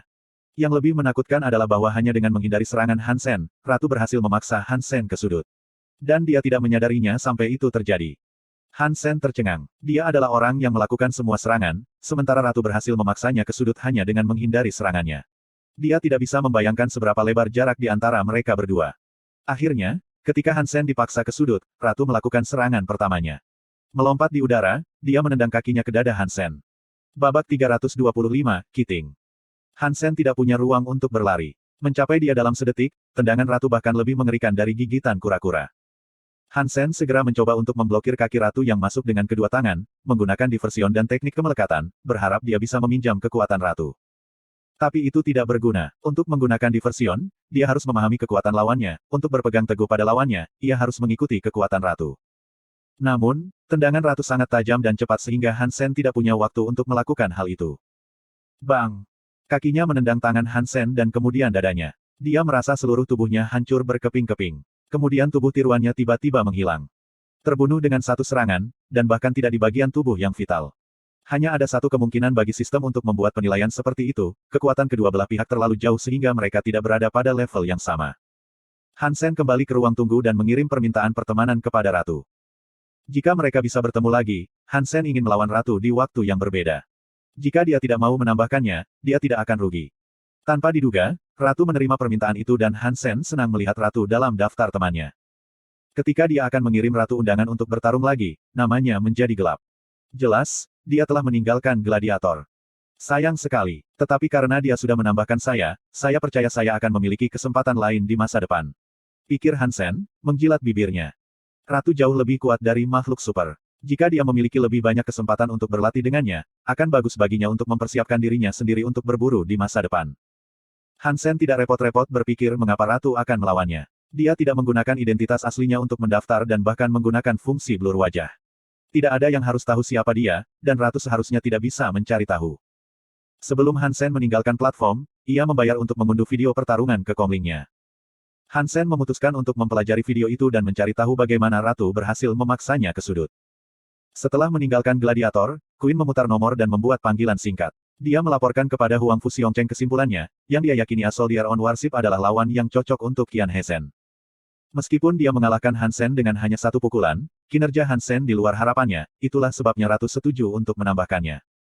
Faktanya, Hansen adalah satu-satunya orang dalam daftar teman ratu. Dia bahkan tidak menambahkan siswa di Ares Martial Hall. Bahkan, di Gladiator, Ratu tidak pernah mengobrol dengan siapapun atau menambahkan siapapun.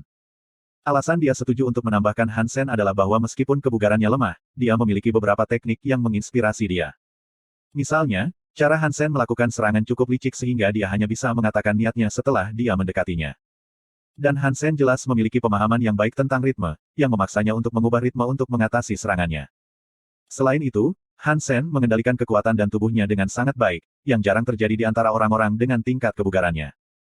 Mungkin itu karena Hansen memiliki gaya yang mirip dengan seseorang yang dia kenal, Ratu memutuskan untuk menerima permintaan teman Hansen. Setelah bertarung dengan Ratu, Hansen tidak ingin menantang orang lain. Dia meninggalkan gladiator dan kembali ke asrama untuk menonton video yang dia unduh berulang kali. Tanpa ragu, Ratu adalah orang yang tangguh dan seorang evolver terkemuka. Hansen tidak dapat menemukan apapun yang bisa dilakukannya dengan lebih baik. Namun, ini bukan fokus Hansen. Yang paling mengesankan Hansen adalah keterampilannya dalam bermain layang-layang. Itu bahkan bukan gerak kaki, tapi kiting. Ratu bahkan tidak menggunakan gerak kaki secara sengaja, tetapi tempat-tempat yang ia putuskan untuk hadiri ketika menghindari serangan Hansen membuat Hansen merasa terancam dan tanpa sengaja berakhir di tempat yang Ratu inginkan. Dengan kata lain, meskipun Ratu tidak melakukan serangan, dia mampu memberikan tekanan dan ancaman yang luar biasa pada Hansen, sehingga dia ingin lari. Oleh karena itu, meskipun Hansen melakukan semua serangan, dia berakhir di sudut. Pikiran lain membuat Hansen berkeringat. Setiap tempat yang Ratu pilih adalah tempat yang bisa mengancam Hansen, yang berarti itu adalah cacat dalam gerakan Hansen. Jika Hansen tidak melalui pertarungan melawan Ratu ini, Hansen tidak pernah berpikir dia memiliki begitu banyak cacat sehingga lawannya dapat mengambil keuntungan darinya. Jika Ratu adalah musuhnya, dan pertarungan mereka benar-benar, Hansen akan mati jutaan kali. Temuan Hansen membuatnya merasa terpesona dan bersemangat. Tidak apa-apa kalau seseorang melakukan kesalahan, selama dia tahu kesalahannya. Dalam kasus ini, Ratu menunjukkan di mana dia melakukan kesalahan dan membuatnya melihat apa yang dia buta. Mengetahui apa yang dia lakukan salah, Hansen tahu bagaimana melakukan perbaikan. Dan tidak ada yang lebih baik dari itu. Secara alami, Ratu tidak melakukan itu dengan sengaja. Yang dia ingin lakukan adalah memaksa Hansen untuk menggunakan semua yang dia dapat untuk menentukan apakah Hansen cocok atau tidak untuk menjadi lawan Qian Heisen. Bahkan Ratu tidak berharap bahwa Hansen bisa belajar banyak dari berkelahi dengannya. Hansen menonton video berulang kali dan semakin terkesan oleh Ratu. Gerakannya terlihat tidak disengaja, tetapi selalu dimaksudkan untuk sesuatu. Rasanya seperti bermain Go dengan Master. Beberapa batu yang kelihatannya tidak ada gunanya di awal akhirnya menjadi kunci kesuksesan. Batu-batu tak berujung itu sebenarnya tidak ditempatkan dengan santai, tetapi bagian dari desain makro. Terakhir kali Hansen melihat Ratu dalam pertempuran, dia melihat betapa kuatnya dia. Namun, sebagai lawannya kali ini, Hansen belajar mengapa dia sangat tangguh. Bab 326 Sparring Partner. Sampai hari berikutnya ketika Hansen menerima solusi Geno Overload, dia menutup video pertarungannya melawan Ratu. Hansen tidak tahu berapa kali dia menonton video. Semakin dia memperhatikan, semakin banyak yang dia peroleh. Dia memutuskan untuk meninjaunya dari waktu ke waktu, sehingga dia bisa lebih memperhatikan kekurangan dan kelemahannya. Setelah minum larutan Geno, Hansen mulai berlatih Overload. Berbeda dari mantra kesesatan yang menekankan pada penguatan organ-organ dalamnya, Overload fokus pada memberikan tekanan pada tubuhnya. Singkatnya, ketika berlatih Overload, Hansen perlu melakukan latihan terus-menerus untuk sel-sel tubuhnya agar tubuhnya bekerja dalam kondisi ekstrim. Setelah beberapa pemikiran, Hansen memutuskan untuk berlatih Overload pada gladiator melalui pertarungan. Dalam perangkat holografik, tubuh yang disimulasikan disinkronkan dengan tubuh aslinya. Meskipun dia tidak akan terluka, dan gerakannya benar-benar nyata. Hansen memasuki bagian evolver gladiator lagi dan segera menerima permintaan pertemanan. Mengapa seseorang menambahkan saya? Hansen sedikit terkejut dan memeriksa ide. Dikatakan, QZH, yang tidak dikenalinya. Hansen masih mengklik ya. Segera, QZH muncul dalam daftar teman Hansen. Beberapa detik kemudian, QZH mengirim Hansen undangan untuk bertarung. Sangat jarang seseorang mengundang Hansen, jadi dia langsung setuju. Ketika dia sedang menunggu hitungan mundur, dia memeriksa lawannya. QZH adalah seorang pemuda berusia sekitar 20 tahun. Menilai dari usianya, bahkan jika ia adalah seorang evolver, ia harus tetap baru dan lemah. Hansen melihat bahwa QZH tidak membawa senjata dan memilih untuk tidak menggunakannya. Kelebihan yang dibutuhkan gerakan tubuh, dan akan lebih mudah tanpa senjata. Setelah pertempuran dimulai, QZH dengan cepat bergegas ke Hansen dan Hansen membalas. Segera, Hansen terkejut. QZH jauh lebih kuat dari yang dia kira. Hansen memperkirakan bahwa dia setidaknya memiliki indeks kebugaran 30. Jika dia hanya berevolusi, maka dia seharusnya berevolusi dengan poin genonya yang sakral sudah maksimal. Apa yang lebih mengesankan adalah bahwa QZH tidak hanya memiliki kebugaran yang hebat, tetapi juga bertarung dengan sangat baik. Setiap gerakan yang ia gunakan sangat kuat. Hansen dapat mengatakan bahwa dia pasti telah belajar dari seorang master. Hansen menjadi bersemangat. Akan sangat bermanfaat baginya untuk berdebat dengan seseorang seperti QZH. Hansen memprakarsai heresi mantra dan meningkatkan tingkat kebugarannya dengan sangat, jika tidak, dia tidak akan cocok dengan QZH. Meski begitu, Hansen masih kalah dengan QZH dalam hal kebugaran. Setelah menggunakan mantra kesesatan dan kelebihan beban, Hansen dapat mencapai tingkat kebugaran 28, sementara QZH memiliki indeks keseluruhan 30, dan beberapa item lebih dari 35. Jika QZH adalah seorang pemula, sangat mungkin dia bisa mendorong indeks kebugarannya di atas 100, yang merupakan tujuan dari banyak evolver. Namun, hanya sedikit orang yang bisa mencapai tujuan itu. Mereka yang berevolusi dengan genopoin mutan maksimal bisa memiliki indeks kebugaran sekitar 20 setelah evolusi. Mereka yang berevolusi dengan poin geno suci maksimal akan mendapatkan tubuh suci dan mencapai 30 dalam indeks kebugaran. Setelah mengumpulkan poin geno di Second God Sanctuary, idealnya seorang evolver dapat mencapai 100 dalam indeks kebugaran, yang sekitar setinggi yang bisa dicapai oleh evolver.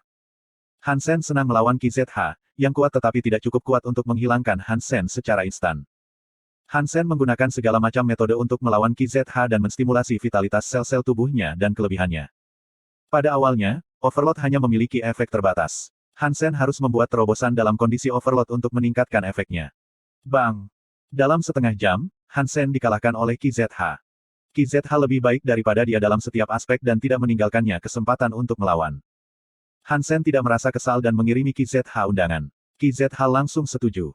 QZH luar biasa dalam hal kekuatan dan kecepatan, dan dia menggunakan banyak seni hipergen yang belum pernah dilihat Hansen sebelumnya. Setelah menyadari bahwa dia bukan pasangan QZH baik dalam kebugaran atau seni hipergeno, Hansen memikirkan satu hal. Mungkin aku bisa mencobanya, setidaknya itu akan memberiku lebih banyak waktu. Hansen memikirkan keterampilan layang-layang yang digunakan ratu. Karena sulit untuk melawan QZH secara langsung, Hansen terbaik yang bisa dilakukan adalah memperbaiki keterampilannya dan menghilangkan cacatnya. Selain itu, dia perlu menggunakan beberapa strategi untuk memperpanjang pertarungan. Keterampilan Kiting Queen seperti strategi Go. Ketika dia membuat langkah pertama, dia harus memiliki gambaran besar dalam pikiran dan berpikir 10 langkah ke depan. Hanya dengan melakukan itu dia bisa memancing atau memaksa lawannya untuk mengikuti desainnya. Meskipun tidak mungkin Hansen bisa mencapai level Queen dalam 1 atau 2 bulan, dia sangat menyukai keterampilan Kiting. Itulah sebabnya Hansen menirukan keterampilan Kiting Ratu selama pertarungan dengan QZH. Meskipun Hansen tampil sangat buruk pada awalnya, dia membuat kemajuan lambat. Itu adalah keterampilan yang membutuhkan banyak latihan. Qian Hezen merasa tertarik ketika bertarung dengan Hansen.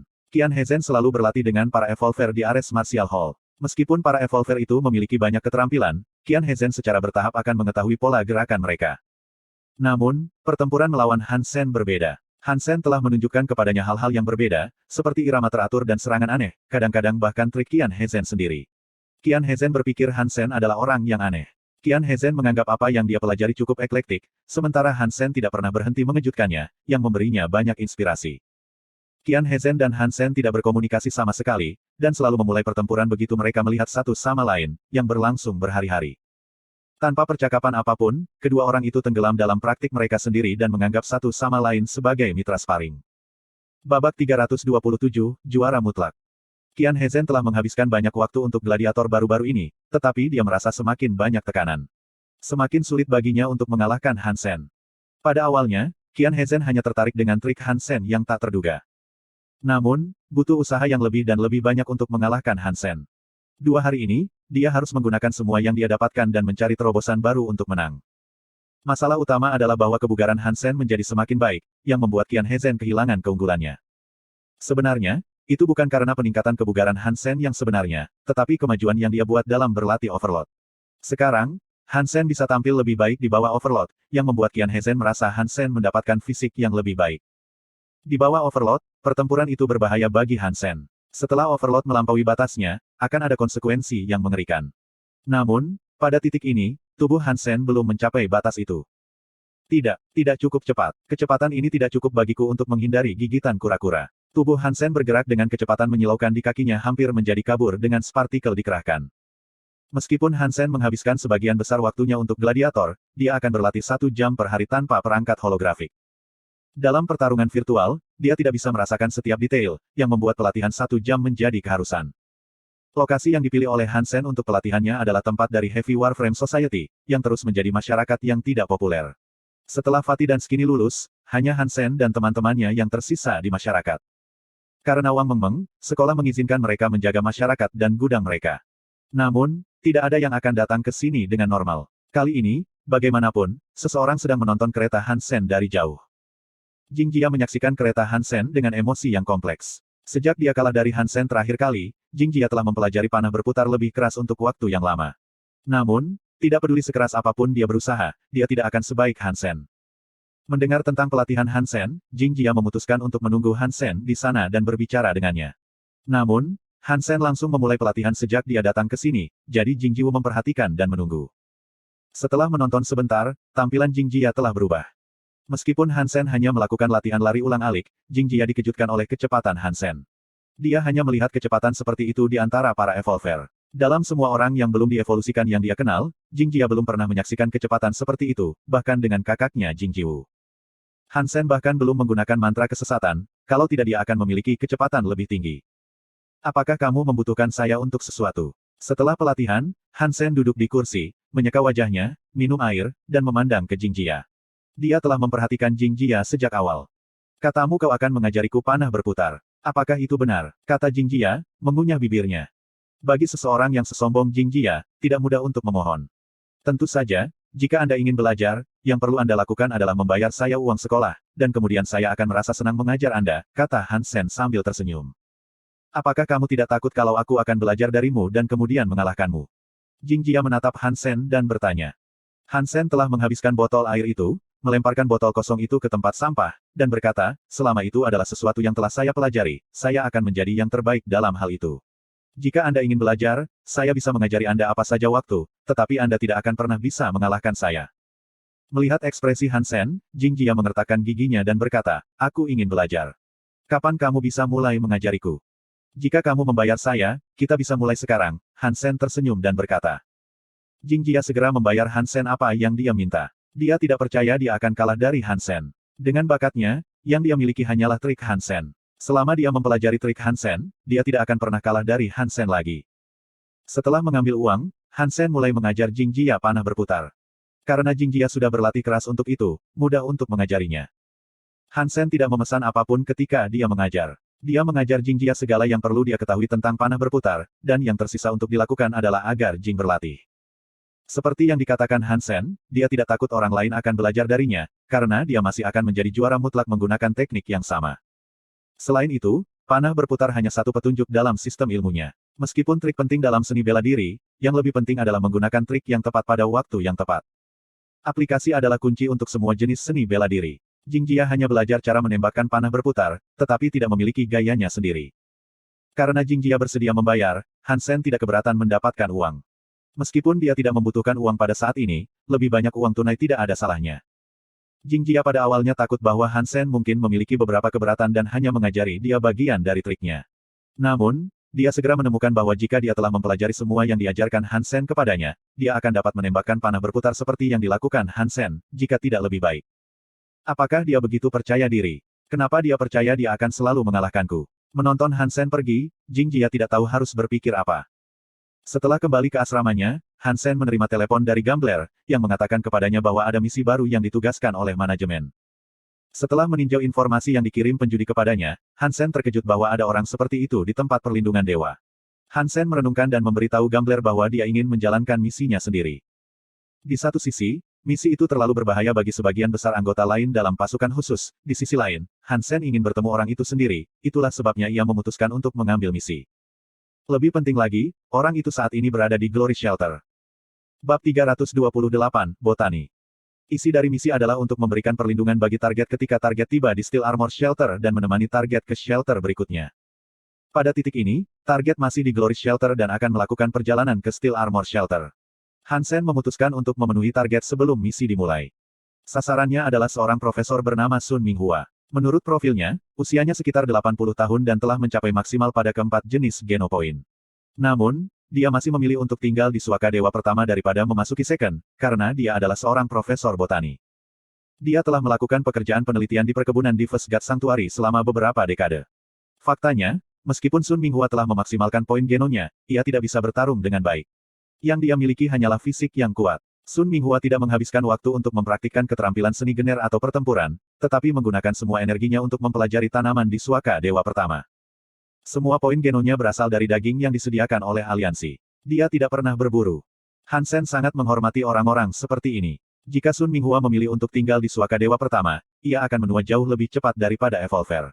Di masa depan, meskipun ia akan memperoleh 100 tahun masa hidup begitu ia berevolusi, proses penuaan tidak dapat dikembalikan. Dia akan melanjutkan hidupnya sebagai orang tua. Lebih buruk lagi, tubuh tua mengerikan untuk berburu. Ketika Sun Minghua memasuki Suaka Dewa ketiga, tidak mungkin dia bisa selamat. Selain itu, Sun Minghua tidak pernah berlatih seni hipergeno. Di usianya, sudah terlambat untuk memulai. Pilihannya adalah melakukan penelitian dengan mengorbankan hidupnya. Han Sen tidak pernah bisa melakukan itu, tetapi dia mengagumi orang-orang seperti Sun secara mendalam. Apa yang Han Sen tidak mengerti adalah bagaimana Sun Minghua melakukan penelitiannya dengan syarat bahwa tidak ada teknologi yang dapat digunakan di tempat perlindungan dewa. Semua jenis peralatan dan formula sama sekali tidak berfungsi di tempat suci milik dewa. Juga, untuk apa Sun Minghua melakukan penelitiannya? Berbicara tentang tanaman, Han Sen memikirkan kura-kura, yang keluar dari laut untuk memakan tanaman di pegunungan tembaga. Han Sen bertanya-tanya apa arti tanaman bagi kura-kura. Han Sen tiba di sebuah kamar di Glory Shelter pada waktu yang disepakati dan melihat Sun Minghua sendiri. Karena ia telah melampaui semua poin geno, Sun Minghua tidak terlihat seperti orang tua berusia 80 tahun. Dia tampak berusia sekitar 40. Selain Profesor Sun Minghua, Han Sen juga melihat 3 anggota regu khusus Glory yang bertanggung jawab atas keselamatan Profesor di Glory Shelter. Han Sen, kan, sepertinya aku akan segera menjadi masalahmu, Profesor Sun Minghua menyapa Han Sen dengan hangat. Keselamatanmu adalah tugasku, kata Han Sen. Namun, 3 anggota di regu khusus Glory tidak ramah kepada Han Sen. Itu masih di tempat perlindungan mereka, sementara orang asing, Han Sen ikut campur dalam misi mereka, yang membuat mereka sedih. Han Sen tahu itu dengan sangat baik dan berkata kepada kepala regu khusus Glory, Jin Riji, tolong yakinlah. Saya hanya berharap untuk mengikuti Anda ke Steel Armor Shelter. Sebelum kami tiba di sana, saya akan mengikuti perintah Anda dan tidak akan menyebabkan apapun masalah. Jin Riji melakukan sedikit pemanasan dan memperkenalkan 2 anggota lainnya kepada Han Sen. Salah satunya bernama Lu Mingda dan Jin Qiuli lainnya. Lu Mingda adalah seorang pria yang cukup dan membawa palu besar yang tampak akrab bagi Han Sen. Han Sen memikirkannya dan mengakui palu godam itu sebagai perlengkapan darah suci yang dia dapatkan dari membunuh makhluk darah suci di lembah pasir. Dia memberikan palu godam kepada Huang Fu Pingqing untuk tindakan dan sekarang itu berakhir di tangan Lu Mingda. Fakta bahwa Lu Mingda dapat menggunakan palu godam ini menunjukkan bahwa ia memiliki bakat istimewa dalam hal kekuatan. Han Sen percaya dia pasti juga berlatih seni hipergeno yang berfokus pada peningkatan kekuatannya. Jin Qiuli adalah sepupu Jin Riji. Dia tampak sopan dan santai.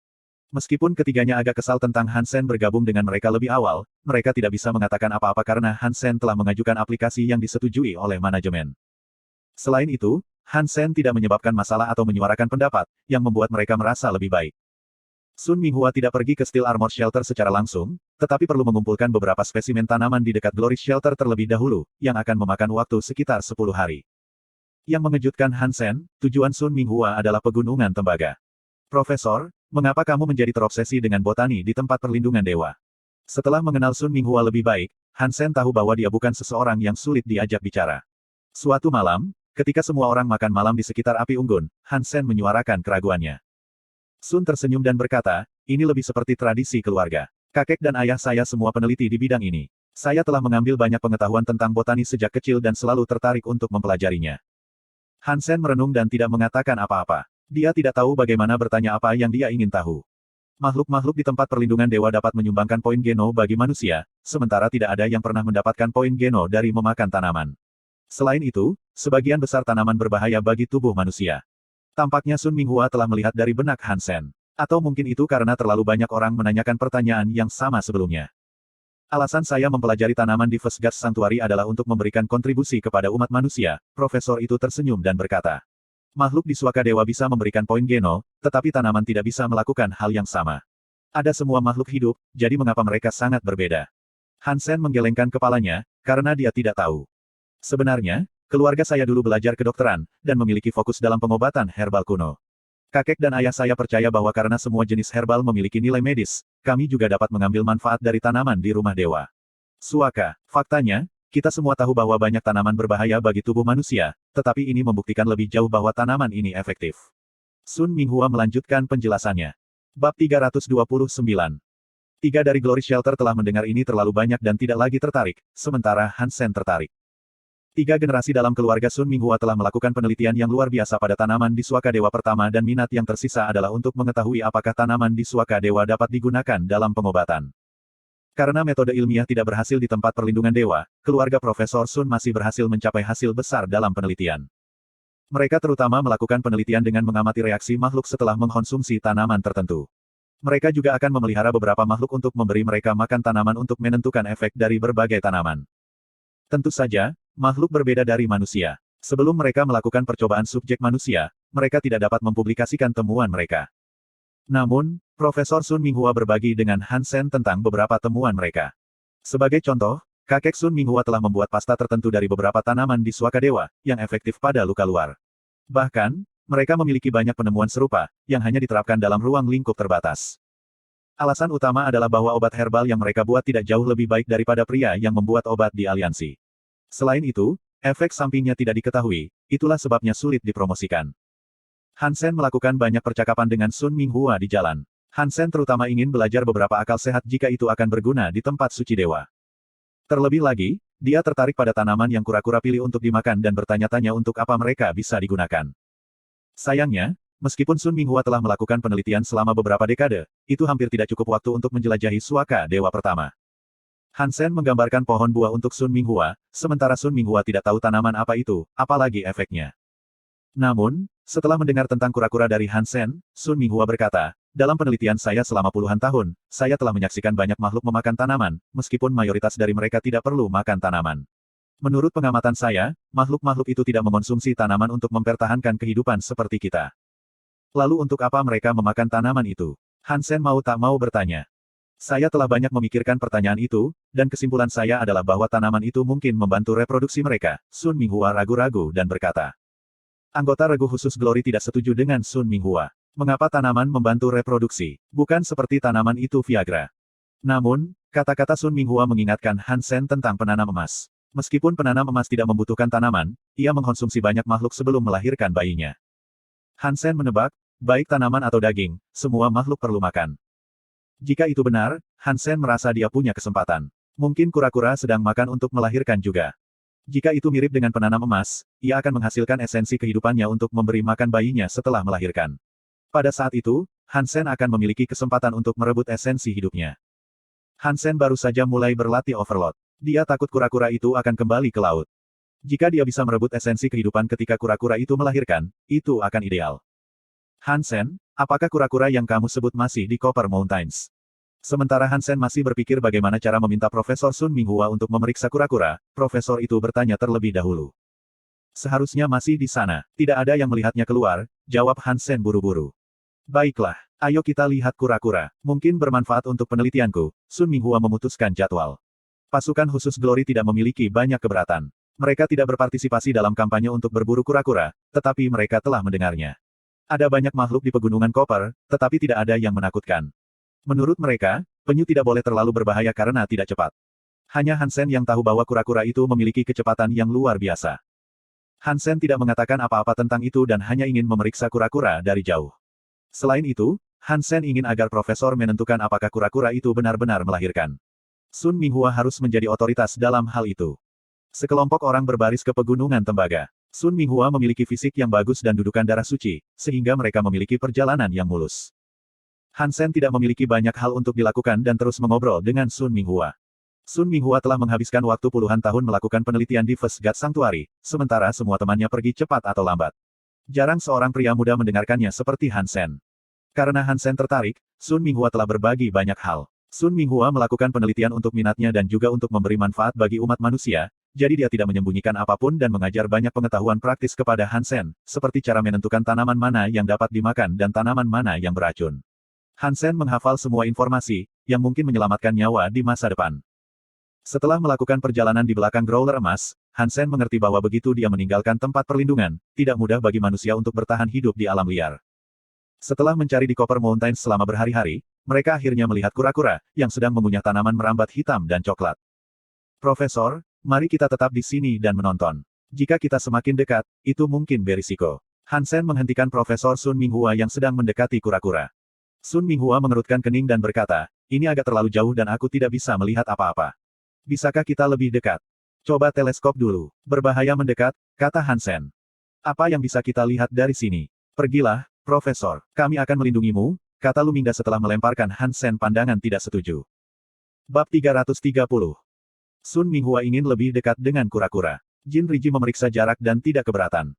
Profesor, makhluk suci darah itu adalah sesuatu yang berbeda. Terakhir kali, banyak orang dari Glory Shelter terbang untuk memburunya, sementara mereka tidak hanya gagal tetapi juga kehilangan banyak orang. Bagaimana kalau kita tinggal lebih jauh darinya? Hansen mencoba untuk mengeluarkan profesor itu. Karena dia adalah orang yang menyebutkan itu kepada profesor, Hansen tidak mau melihat kecelakaan terjadi. Hansen, apakah kamu meragukan kemampuan pasukan khusus kemuliaan? Kata Luminda, tidak senang. Jin Riji dan Jin Qiuli tidak bisa menahan cemberut. Hansen telah menjadi orang baik sejauh ini, tetapi sekarang dia mencoba untuk campur tangan dalam misi mereka. Sun Minghua dengan cepat berkata, Hansen, jangan khawatir. Kami tidak mencoba mendekatinya, hanya sedikit lebih dekat. Ini akan baik-baik saja. Hansen tidak tahu harus berkata apa kepada mereka. Dia tidak bisa memberitahu mereka bahwa dia bukan makhluk suci darah, tetapi makhluk super. Profesor sudah bergerak dan semakin dekat dengan kura-kura di bawah perlindungan pasukan khusus kemuliaan. Profesor, berhenti di sini.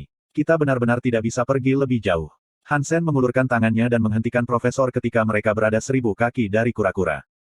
Jika kura-kura marah, Hansen tidak yakin apakah dia bisa menjaga mereka semua aman bahkan jika dia menggunakan semua yang dia dapatkan. Sun Minghua ragu-ragu. Jaraknya masih tidak ideal untuk pengamatannya. Namun, melihat Hansen sangat berhati-hati, Sun Minghua tidak bersikeras untuk maju, tetapi menggunakan teleskopnya untuk menonton kura-kura.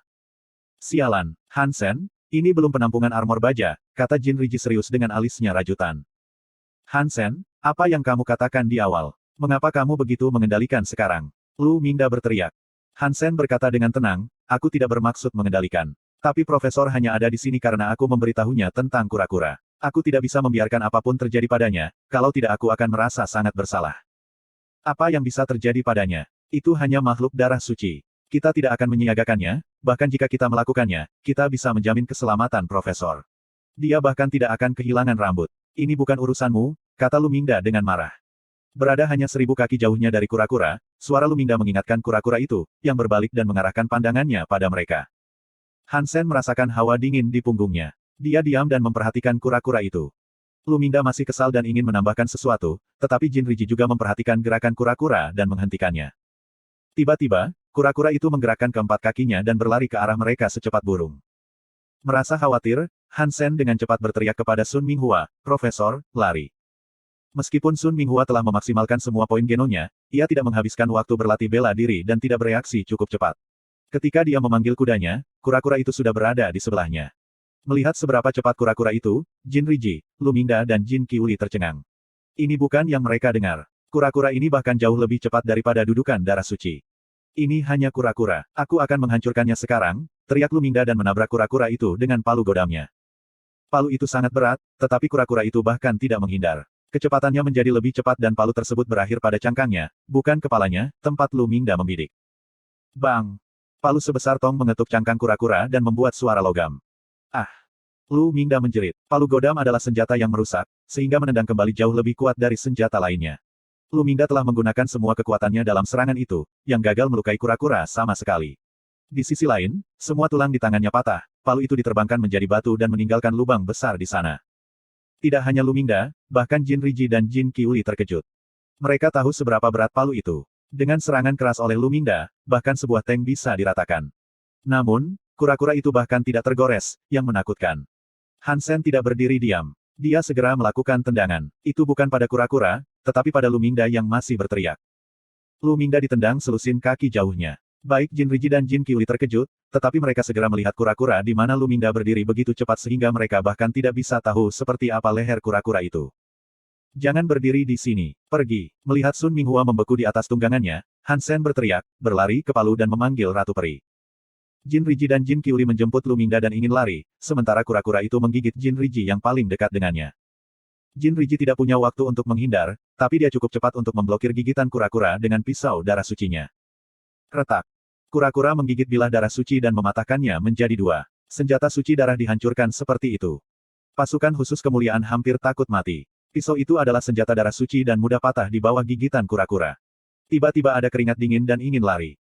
Namun, kura-kura itu sangat cepat sehingga mereka tidak bisa melakukannya. Dengan cepat mengulurkan lehernya dan menggigit Jin Riji yang bertangan kosong. Jin Riji telah menggunakan seluruh energinya dan tidak mungkin dia bisa menghindari gigitan ini. Sialan, Jin Riji cepat mundur, tetapi dia tahu dia tidak bisa melakukannya. Lu Mingda dan Jin Qiuli bahkan tidak punya kesempatan untuk menyelamatkan Jin Riji, mengingat seberapa cepat kura-kura itu. Bang! Sesuatu yang raksasa dan hitam tiba-tiba jatuh di kepala kura-kura dan menjatuhkan kepalanya ke bawah.